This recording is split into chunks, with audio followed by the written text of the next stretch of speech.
ये शक्ति ये निराकार या चिंतन कर या भाव आज ना काली की आम परमात्मा सहित लीन हवा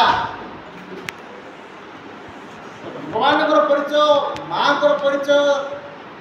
गुरु दिखती से गुरु को सब मानिया पड़े सार कहला भाया गुरु दिवस में मानवा मानवानी अजौक्तिक कथा आजिकल पिला सार कहले जे हाथ जोड़ी प्रणाम करने दरकार नहीं सी कहवा ठीक कथा कहीं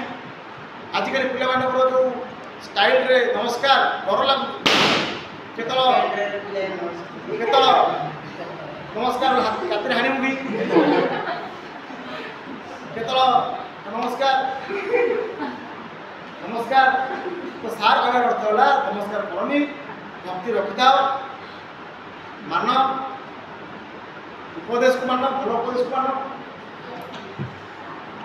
तो आम गुरु को चिन्हवा जो गुरु परमात्मा सहित तुम भेटघाट करे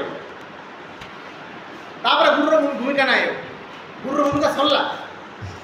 तुम भगवान को जान भगवान को तुम जान मन लगे गुरु तो गुरुंर ऑटोमेटिक से दायित्व ओभर मन रख पिले बापा माँ गुरु एवं भगवान ये तीनटा जाक शक्ति को लेकिन तुम आगे जा किंतु समस्त गुरु को गुरु भाव हम ना जो गुरु तुमको सठिक